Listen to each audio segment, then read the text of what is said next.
अस्सलामुअलैकुम, welcome back to my channel. आप देख रहे हैं कुकिंग विद शमाइला अदरेस। आज हम शेयर कर रहे हैं कमाल की आलू गोश्त की रेसिपी, वो भी एक नए अंदाज में। तो ग्रेवी में प्याज बिल्कुल भी नज़र नहीं आएगा। आलू गोश्त हर घर में बनाए जाते हैं। एक ही तरीके से बार बार बनाने से एक ज़बरदस्त टेस्ट डेवलप नहीं होता। तो आज मेरे तरीके से आलू गोश्त बनाएंगे तो ये इतने ज़बरदस्त बनकर तैयार होंगे कि खाने को कोई भी इनकार नहीं करेगा।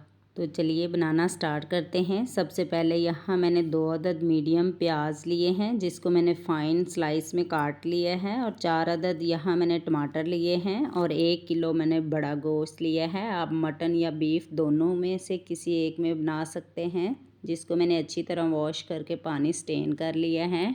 खुले पॉट में हम 1 कप ऑयल को गर्म कर लेंगे। अब इसमें बारीक कटे हुए प्याज जो हैं वो शामिल करेंगे। प्याज को हमने मीडियम फ्लेम पर 3 से 4 मिनट तक फ्राई करना है और इसे स्लाइडली गोल्डन ब्राउन कर लेना है। मोस्टली लोगों की ग्रेवी में प्याज जो हैं वो तैर रहे होते हैं, तो आज मैं आपको डिटेल से ये सारी बातें बताऊंगी। प्याज को आपने फाइन बारीक काट लेना है और आपने इसको मीडियम फ्लेम पर फ्राई करना है। एक अच्छा सा कलर आना स्टार्ट हो चुका है, तो इसे हम निकाल कर अलग कर लेते हैं। बहुत ज़्यादा डार्क कलर नहीं करना, क्योंकि ठंडा होने के बाद मज़ीद इसका कलर चेंज होगा और क्रिस्पी भी होंगे।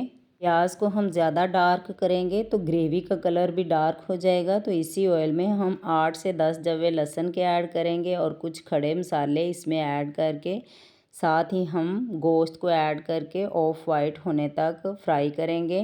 मसालों को हमने 3 से 4 सेकंड के लिए सिर्फ क्रैकल करना है, ताकि गोश्त में एक अच्छी सी खुशबू आए। हमने इसके साथ ही इसकी भुनाई करनी है। गोश्त को हम 4 से 5 मिनट तक पिंक से वाइट होने तक फ्राई करेंगे, ताकि गोश्त की स्मेल ख़त्म हो जाए और मसालों की खुशबू आना स्टार्ट हो जाए। तो 4 से 5 मिनट हो चुके हैं। तो यहाँ हम मेथी दाना 1 टेबलस्पून इसमें ऐड करेंगे। इससे क्या होगा कि एक अच्छा सा फ्लेवर भी मिलेगा और खुशबू भी आपको डिफरेंट मिलेगी। मेथी दाने से जो खुशबू और टेस्ट डेवलप होगा, तो आप खाने में अपना हाथ भी नहीं रोक पाएंगे। तो इसमें 2 गिलास पानी ऐड करके इसको लीड लगाकर गलने तक हम पका लेंगे। दूसरी तरफ हम पेस्ट बना लेते हैं। 4 अदद टमाटर और फ्राई किए हुए प्याज में हम थोड़ा सा पानी ऐड करेंगे और इसे ग्राइंड करके एक स्मूथ सा पेस्ट रेडी कर लेंगे।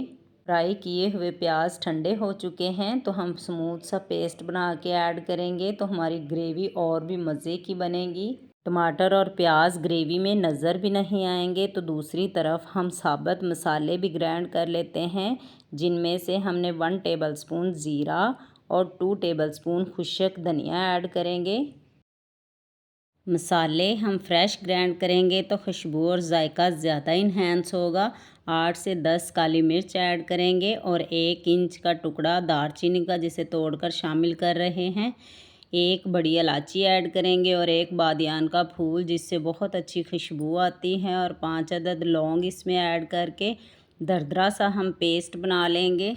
मसाला हमने सारा ऐड नहीं करना, बल्कि इसमें से 2 टेबलस्पून हमने ऐड करना है, और 2 अदद आलू लिए हैं, जिसको मोटा मोटा हमने क्यूब्स में कट कर लिया है।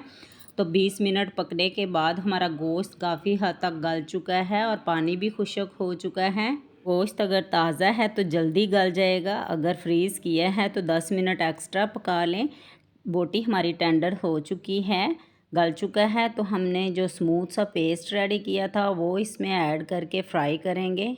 लहसुन हमने इसमें पहले ही ऐड कर दिया था, तो साथ हम अदरक का पेस्ट ऐड करेंगे। तो आप इस स्टेज पर अदरक लहसुन का पेस्ट दोनों एक ही दफ़ा भी शामिल कर सकते हैं। कोशिश कीजिए आप जब ये रेसिपी तैयार करें तो अदरक लहसुन का पेस्ट आप फ्रेश ही ऐड कीजिए, उससे बहुत अच्छा जायका और खुशबू आता है। तो मैं इसमें 2 टेबलस्पून अदरक का पेस्ट ऐड कर रही हूँ। इसमें कोई ख़ास मसाला नहीं जाएगा, नॉर्मल जो घर के किचन के मसाले हैं वही इसमें ऐड करेंगे।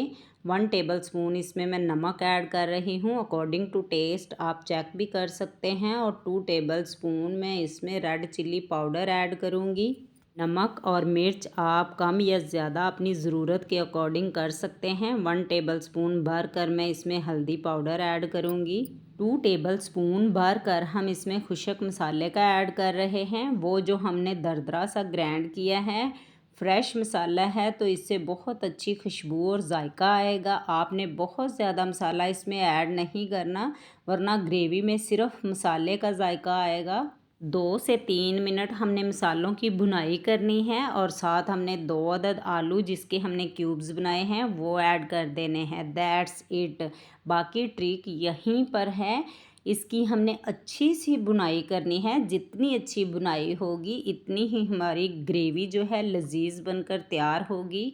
इस स्टेज पर कम अज़ कम 10 से 15 मिनट आपने अच्छी सी बुनाई करनी है। तो आप इस रेसिपी को मेरे तरीके से ज़रूर ट्राई कीजिएगा। जब आप आलू गोश्त इस तरीके से बनाएंगे तो खाने की डिमांड बढ़ जाएगी, तो घर वाले क्या सब आपके फ़ैन हो जाएंगे। जो हमने इसमें मेथी दाना ऐड किया है वो भी साथ फ्राई हो जाएगा। जब आपकी बाइट में मुंह में जाएगा तो आपको एक यूनिक सा टेस्ट मिलने वाला है। तो आप इस रेसिपी को मेरे तरीके से ज़रूर ट्राई कीजिएगा। 10 से 15 मिनट हो चुके हैं तो हम इसमें मज़ीद 2 गिलास पानी ऐड करेंगे। इतना पानी ऐड करना है कि हमारे आलू जो हैं वो गल जाएं। गोश्त हमारा पहले ही गल चुका है, तो साथ हम 4 से 5 अदद सब्ज़ मिर्च ऐड करके इसको पका लेंगे। हमने इसको इतना पकाना है कि आलू गल जाएं और पानी इसमें इतना ऐड करना है कि ग्रेवी भी बच जाए, क्योंकि बहुत ज़्यादा थिक ग्रेवी अच्छी नहीं लगती। 8 से 10 मिनट पकने के बाद हम चेक कर लेते हैं और जो इसमें साबुत मसाले हैं वो हम निकाल देते हैं। तो हम आलू चेक कर लेते हैं गल चुके हैं या नहीं। आलू हमारे 90% गल चुके हैं, तो हम इसे 3 से 4 मिनट और पका लेंगे। ग्रेवी हमारी गाढ़ी हो जाए तो आप नीम गर्म पानी डालकर एडजस्ट कर सकते हैं। अब हम इसमें मुट्ठी भर हरा धनिया ऐड करेंगे। तो ये आलू गोश्त हमारा रेडी हो चुका है। तो आप इस रेसिपी को ज़रूर ट्राई कीजिएगा। वीडियो ज़रा सी अच्छी लगे तो लाइक भी करें, दोस्तों में शेयर भी करें। जो हमारे चैनल पर नए हैं वो हमें सब्सक्राइब भी कर दें, ताकि हर आने वाली वीडियो आप तक पहुंच सके और हम मज़ीद लेके आएँ मज़े मज़े की रेसिपीज़ आपके लिए, ताकि आप बना सकें बेहतरीन खाने। इस आलू गोश्त रेसिपी का सेम टेस्ट आपको देगी गोश्त जैसा मिलेगा, जैसे देग का बना हो। तो आप इसे नान रोटी, तंदूरी रोटी के साथ भी सर्व कर सकते हैं और वाइट चावल के साथ भी। कोई भी हाथ नहीं रोक पाएगा। तो माशाल्लाह बहुत ही ज़बरदस्त खुशबू आ रही है और बोटी भी हमारी गल चुकी हैं। तो आप इस रेसिपी को ज़रूर ट्राई कीजिएगा और अपनी फैमिली के साथ इंजॉय कीजिएगा। और हमें दीजिए इजाज़त। अल्लाह हाफिज़।